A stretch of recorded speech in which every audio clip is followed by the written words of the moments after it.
So not only is it for your current parishioners, but it's also for potential future parishioners. You have to always be thinking about those that are out there that are not part of your community yet, that are on some of these services. Yelp, Foursquare, City Search, TripAdvisor, Google Directory, or here.com, which is used by GPS systems. Think about that if you have a GPS in your car, or if you're, you rent a car and you get a GPS with it. You're going to search for Holy Trinity or St. Athanasius Church. Is your church going to show up on that GPS system? Is it going to have accurate information? Is it going to be telling the person that's searching for you what you want them to find? What site is that? Here.com. Here, H-E-R-E? H-E-R-E. They're used by a number of GPS systems. And this is not an exhaustive list by any means. Yeah, all Windows Nokia. If you have a Windows Nokia, we'll use here. Oh, yeah? All Windows. Okay. As Father Michael said, Nokia phones use a lot of Windows does. Oh, Windows, yeah, because Windows phones use Nokia technology, which is using here. That's awesome. So like I said, something like Yelp, we have pages dedicated to school venues, restaurants, and even churches. Here we have Annunciation in Cleveland. Is the priest from Annunciation? Who is it? He's on his phone. Oh. He's looking it up on Yelp. You may or may not have known that you're on Yelp. One of the things that some of these directories do is they've searched the public listings of businesses, and so you may be listed, but you may not have any information to share on there. So someone may come across you and just keep on passing by because there have been no updated information lately. So the question is, what message are you portraying about your parish on there? But one of the interesting and challenging things for us as in some ways, business leaders, because or organization leaders, parish leaders, whatever it is, just as important, what is being said about our parish or about our organization? Because one of the powers of the modern day web is that it's distributed in the power in the voice. It's a democratic web where everyone has a voice. Anyone can come to yelp.com/Greek Orthodox Church of Annunciation Cleveland and say whatever they want to say about that parish. And I recommend you taking a chance in Yelp or City Search, just seeing if there are anything that's being said. Most likely if you have a Greek festival, someone has said something about the food or about the music. But is that what we want people to know about our parishes? Is it just the Greek festival? Or do we want them to know more? Do we want them to know, as maybe George said, that we're a welcoming community, that our doors are open to the community, that we provide services, that we're a worthwhile business? There was a video series that was done last year called Discovering Orthodox Christianity. I'm going to show a clip in a few minutes. There was a priest, Father John Vlahos, who asked the question, if our parish were to shut down today, would anyone in our community care? And that's something that's worth considering aside from the technology. But how is that reflected in the technology in the web? How do we see what people are saying about us? So, next we have search engines. Probably you all use search engines without even giving it a second thought. And I've already mentioned some of those things, like Wikipedia is recognized highly by things like Google or Bing to deliver accurate information. Well, it's just the same way that Sherlock Holmes was searching for clues. We use search engines to search for what we need today. And is our parish going to show up in those search results? Is someone going to search for church, Camp Hill, Pennsylvania? And where are we going to show up in that listing? Are we going to be number 2, number 10? Maybe we're going to be on the 50th page in the search results because we have nothing to offer to the community. Or maybe we have everything to offer to that community, but we're just not doing it, getting set up in the search engines the right way to be recognized. And in order to do that, there's a thing called search engine optimization. Search engine optimization is a way to make small modifications to parts of your website Let me go back to that.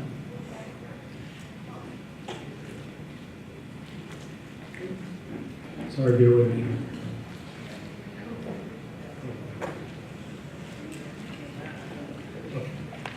It's a way to make small modifications to your website and how you get it registered with certain search engines in order to have higher listings. So maybe Greek Orthodox Camp Hill gets you #1 on the list, but does Christian Camp Hill get you anywhere in the results? And you have to consider that. What are we saying about us as Christians, not just as Greek Orthodox, or just as having a Greek festival? So we need to think about how our potential parishioners are going to be finding us, as well as how our current parishioners already know how to find us. Well, there are certain best practices that are to be considered. First of all, a simple and descriptive navigation. If your website has 30 main level navigation links, that's too many. There's a thing called the rule of 7, where 7 is the sweet spot of number of items that someone is able to remember. And it's useful both for navigation, but also in other areas. The number of, if you were to give someone a list of 7 things, and then 10 minutes later ask them to recall that list, 7 is right around where the most amount of people are able to commit to memory. And so there's that window, they say 7 plus or minus 2. So if you have 5 to 9 navigation links on your website, you're doing okay. If you have fewer, well, maybe you're not saying enough about who you are.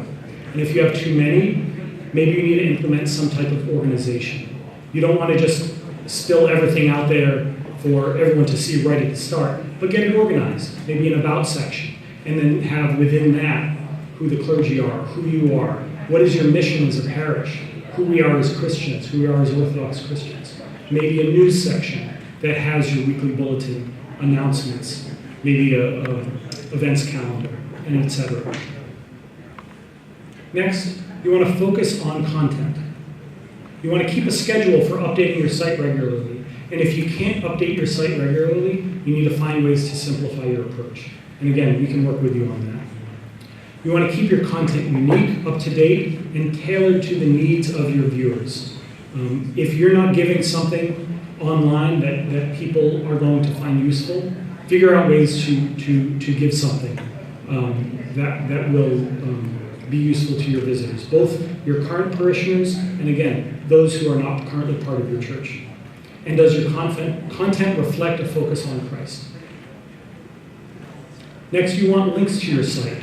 And this is where things like social networks, other websites come into play. So if you only have your website listed in the Archdiocese Parish Directory, then Google only knows to get to your website from directly to your website and through the Archdiocese website. But let's say all of the communities around you had links to your website.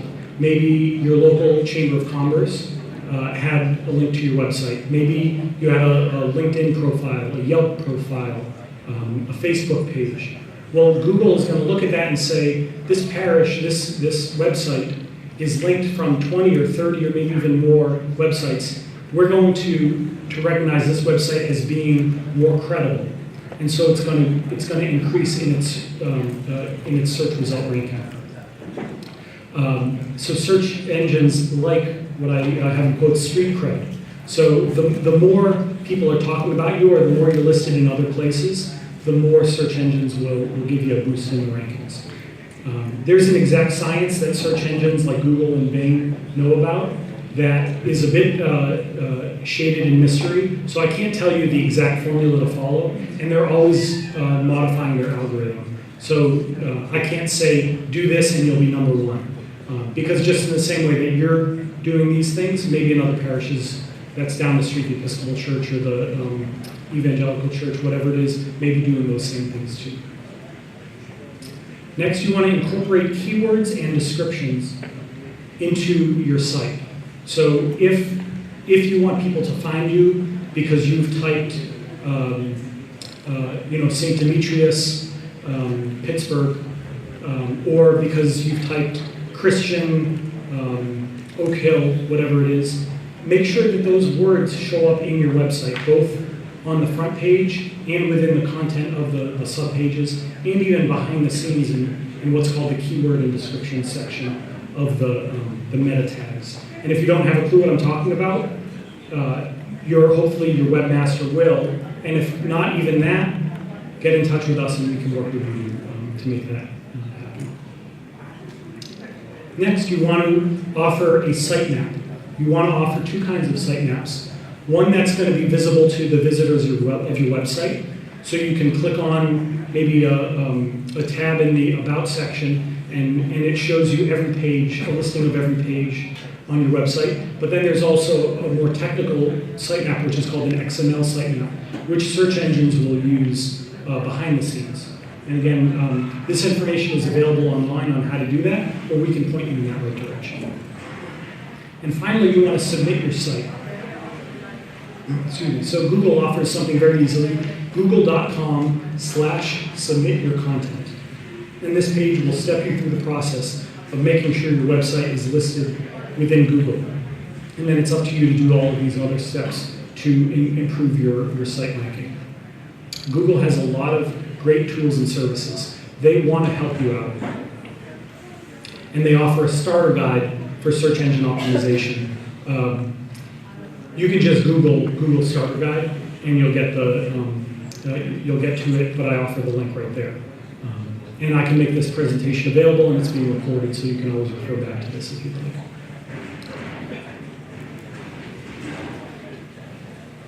Well, now going forward,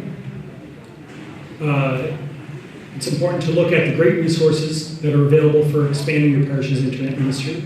You want to use resources that complement the talents of your parish. You want to use them respectfully to best represent your parish.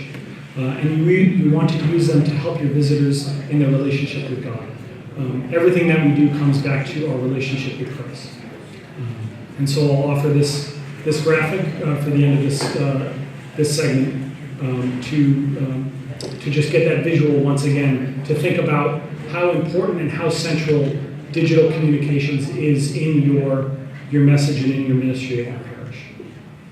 So this ends part 2. Let me make one more switch.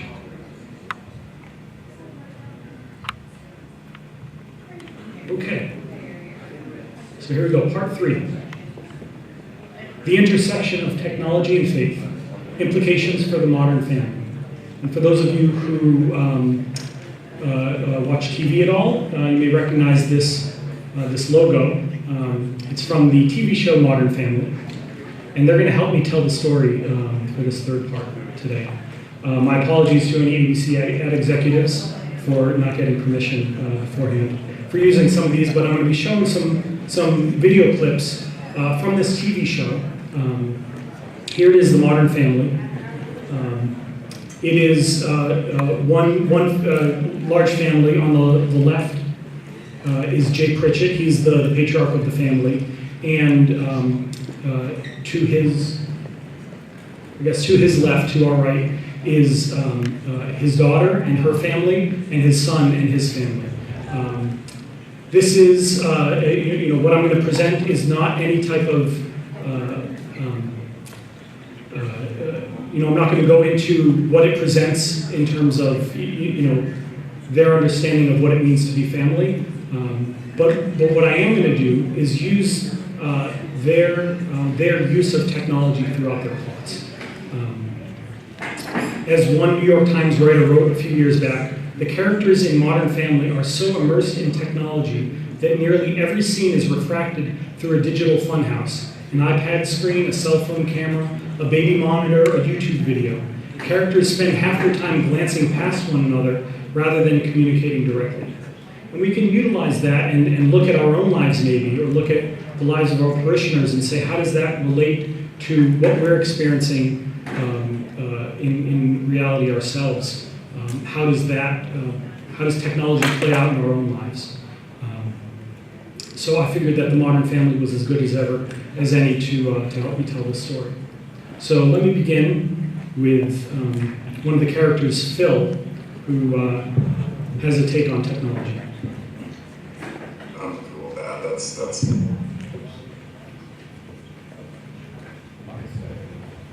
I'm cool with that. That's my thing. I serve the web. I text, LOL. laugh out loud, OMG, oh my god, WTF, why the face? I know all the dances to high school music. So that's still talking technology, and I have seen many of you already using your cell phones throughout the presentation, throughout the week so far. And it's part of who we are in this modern age. We're unable to be detached from our phones. So I'll ask the question, with technology, who loves it? Show of hands. Who loves technology? Okay. Who hates it? Who hates technology? Who both loves and hates it? Yeah. And maybe who feels this way about it? Well, Steve Christopher in his presentation yesterday made this statement, and I'll make it also. That for the purposes of this discussion, and what we truly believe that, and I did touch on a little bit earlier, technology is not inherently evil. On its own, technology, we cannot say it comes from the devil. Technology comes from our hands. It's how we use that technology that can either be used for good or for evil. And we can look at some technologies that existed throughout the ages and point to one example where it was used for good and one example maybe where it was used for bad. Here's a little chart that shows the development of technologies over the course of the last, I think about 10,000, 11,000 years of human history. And that thick black line is world population growth over time. You can see how certain technologies influence a rapid growth in our world population. Agricultural revolution, penicillin, other things that staved off disease, and then close to our modern day, certain technologies that we consider technology today, PCs and internet and all that. I could say more on it, but I'll let His Eminence Metropolitan Savas say a few more words on technology.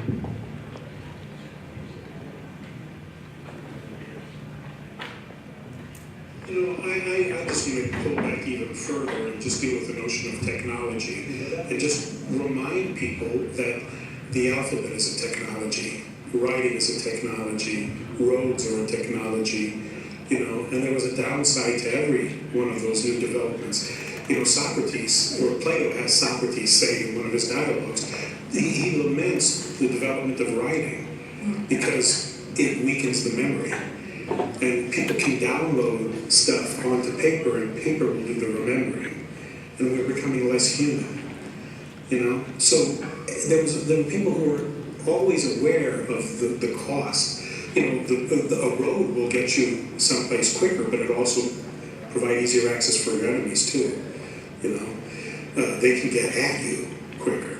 The telegraph created a lot of confusion when it first, because until the telegraph, news only traveled as fast as you could travel on land. And what was that, 30 miles a day? And then the train, of course, accelerated that process. But with the telegraph, you were getting bombarded from all over the world with stuff that you now had to think about and process. And you had to wonder, does it matter that there's a rebellion in Beijing? How does that impact me right now? That some guy has just broken the record for a flagpole sitting, that it's 70 degrees in London, all these things are like, they're overwhelmed by factoids, and you have to process that. So the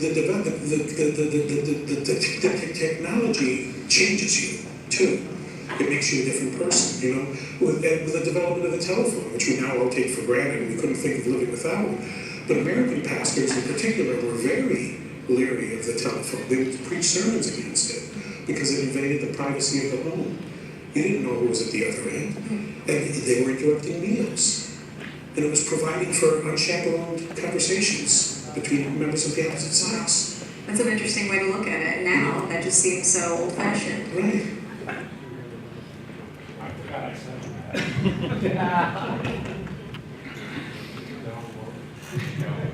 Well, I'm going to touch just for a brief moment on some of the dark sides of the digital technology. some of the things that you may or may not be aware of. If you're not aware of these, you're probably better off. But there are things like the Anarchist Cookbook, which is something that may not be online anymore, or probably is somewhere, but ways to develop weaponry and bombs and things like that. Tor, Silk Road, I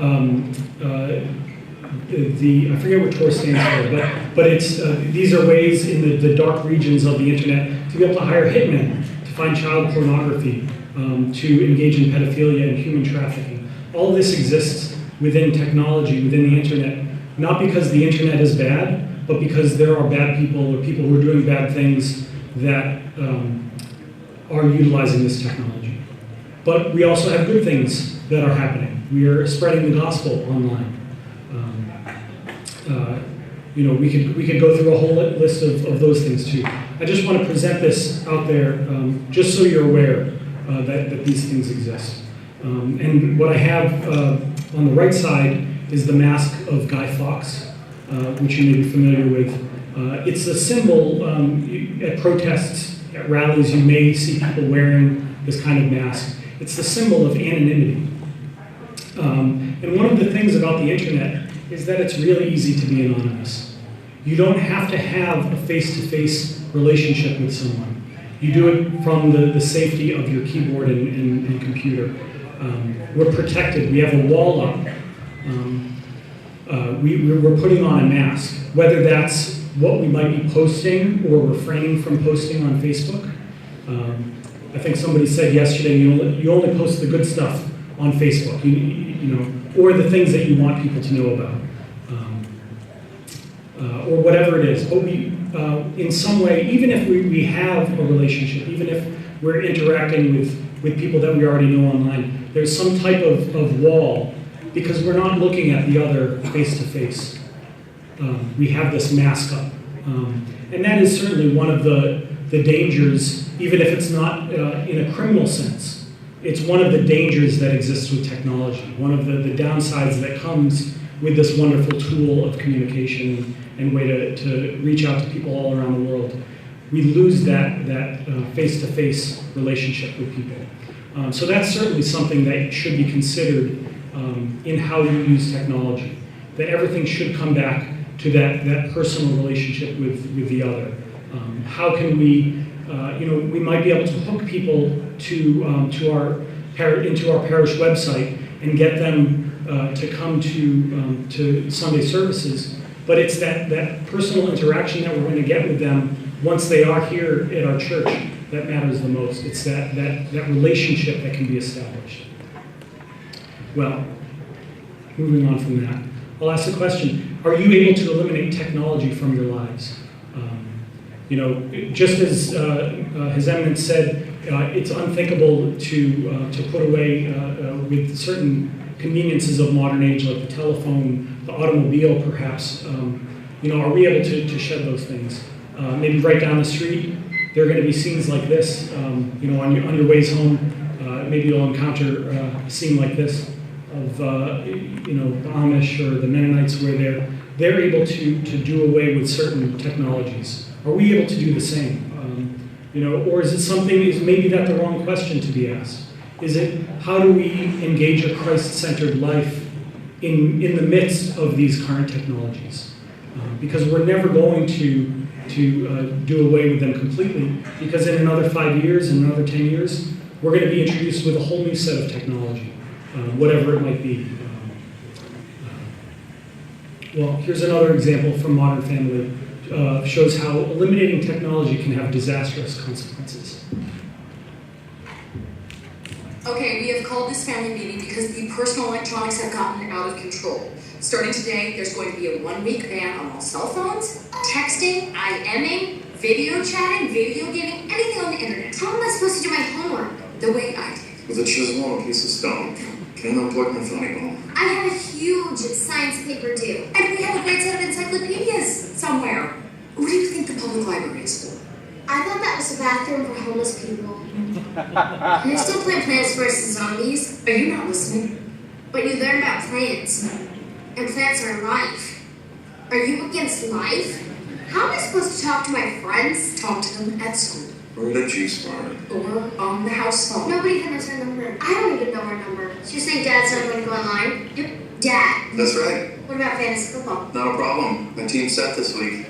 I am completely on board your mother's horse and buggy the yesteryear. For the next week, I may as well be Amish. Jebediah Dunphy, raising bars, witnessing murders, making electric fireplace arts. Oh, this is so unfair. You know what? We're gonna make this fun. Turn it into a game. Whoever stays unplugged the longest wins. Not what I had in mind, Phil. What do we win? What do you want? I want a new computer. Done! We're gonna get them off of electronics with the promise of more electronics. I want chicken pot pie. Chicken. I want a car. No way! Done! Give me a car. Yeah, fun, right? We could have afford a third car. Relax, you're never gonna last as long as us. Oh, honey, don't take this the wrong way. I have all the stuff like that. She said, Phil, I almost have no faith in you. Well, maybe that reflects some of our own households. Maybe it reflects the reality that our parishioners are living in. It's certainly a struggle. How do we balance technology with that relationship and actually being able to communicate with one another? Well, the youth department is famous for this next thing, but I'll share it as well. St. Basil the Great was asked, is there any value in the pagan Greek philosophers and ancient Greek literature now that Christ has come? And to answer that question, he used the image of the honeybee, which the youth department often says be the bee, and I think Steve covered this yesterday, but I'll share it again. He said that the honeybee goes from flower to flower, and it doesn't just land on any flower, but it chooses carefully which flower to land on to make to take back to its hive to make use of honey. And we can approach technology in that same way, looking at what is good and utilizing that, and what is not good and skipping over that.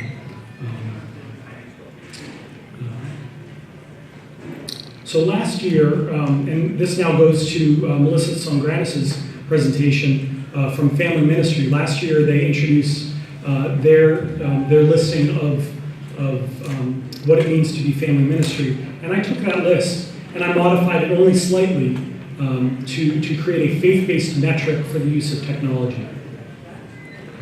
And we can use that. So does technology encourage a sacramental participation? Does it encourage people to come to church and to engage in the sacraments, or does it keep them away from church? Does it allow for one to bring the church home? Does the technology reinforce what they're learning and experiencing in church? Does it break down barriers between ages, or does it does the technology keep people separated? Is it people-centered and not technology-centered? Does it build up relationships? And does it connect the church to the greater community? And we touched on that earlier. What are we doing to engage with the greater community around us? So we've all heard this, it's a small world after all. Well, it's also a very mobile and social world after all. So, one more clip.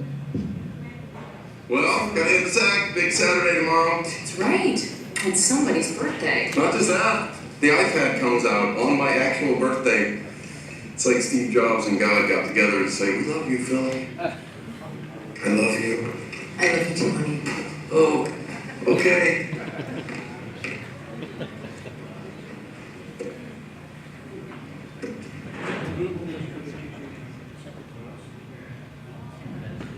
So does that look familiar to anyone? Do we often forget about the people around us, and we're so consumed by our technology that our love is expressed to the iPad and not to to our wife walking by or whatnot. Well, so that brings us to a short break. Some questions to consider maybe for yourselves. Maybe these are some questions to bring back to your Goya, to your young adults, or even to your parents, to your families. Do you remember a time before your mobile phone or the internet? Are you hooked on certain social networks? Can you not go a day without posting something to Facebook or looking up something online? Is that more important than asking the person that's right next to you how their day is?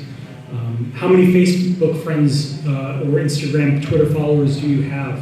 And does that actually reflect your actual group of friends, or is it just something that you're accumulating to showcase, how popular you are? What does it mean to have an online relationship with someone versus having a relationship with someone in person? Can you see the difference between those two types of relationships? Can you unplug for a day, or a week, or even a month? Are you able to step away from certain technologies and not feel that drawback? And does what you see and do online change who you are? Are you a different person because of that interaction? So just these are maybe some discussion starters that are worth keeping in mind.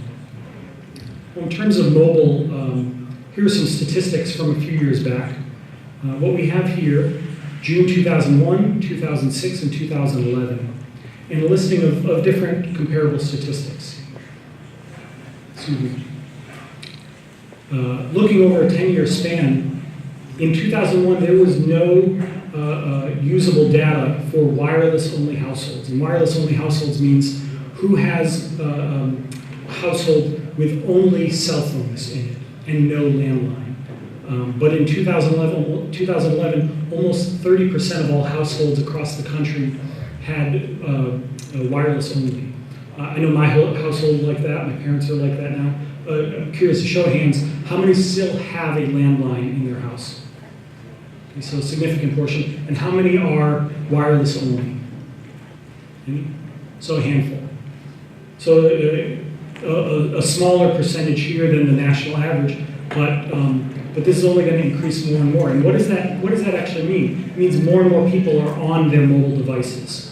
And one of the statistics that can be pulled from that is text messaging. Text messaging is wildly popular with young people. A few years back, if you have any of you have children who are maybe college age or early 20s, maybe when they were teens, you may have gotten your cell phone bill and seen text messages, 3,000 text messages this month. Kids have a way of just churning through that text message usage. I know I'm always text messaging with friends and family, but here, if you look, in 2001, there were 33.5 million text messages sent. By 2011, per month. By 2011, almost 200 billion text messages.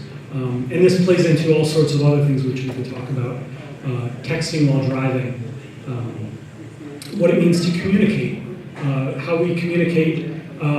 Maybe 50 years ago, we had to handwrite a letter if we wanted to communicate with someone that wasn't right there, or type a letter up on a typewriter. But either way, that meant thinking about what we wanted to write, planning it out, and then begin writing. And then slowly we had more and more technologies. We had a word processor where we could write something and then delete it and edit and make changes. And then we had email where we could have a more informal conversation, perhaps with someone. We don't actually address them. We don't say, dear so-and-so, we just say, hey, or just go right into what we have to say. And then we have text messages where it's an even shorter communication, where we can just say, are you here yet? Or what's up? And then there are even some social networking platforms where you don't even have to say anything at all. You just take a picture and you send that to your friends, and that's the communication. So we can look and see how there's been a de-evolution of our way of communicating with people. You may have seen that in your own lives. You may see that with your children. You may see that with your parishioners. Just to put a visual on this statistic, and again, we could talk about this on and on, but I'm going to move on. But just to put a quick visual on this one. That's what that move from 33.5 million text messages to 200 billion looks like, and the number is increasing and increasing more and more. So the way we communicate is changing. By 2020, they say that mobile technology will be the #1 way that we use computing as individuals, of course. Well, moving on, we've got family time. Maybe you remember back in the day a family time that looked like this. There was one television or maybe one radio in the household, And you all gathered around it after dinner to watch the news, maybe a television show. What's that? What was that? Is that what that is? Yeah. I didn't even know that. Okay. Do you know what it is? Well, what's that? Do you know what kukla I have no clue. Put it on Google. I'll Google it, yeah. Well, this is what family time used to look like, but maybe family time looks like this, where we've got two working parents, and the kids are in the living room entertaining, being entertained by the television on their own. Maybe mom's trying to do 10 different things, and while she's getting the breakfast ready, she sticks her kid down in front of the TV, or maybe it looks like this. And I'm going to come back to this, which I call the cool glow of technology. And you can see the blue coloring of this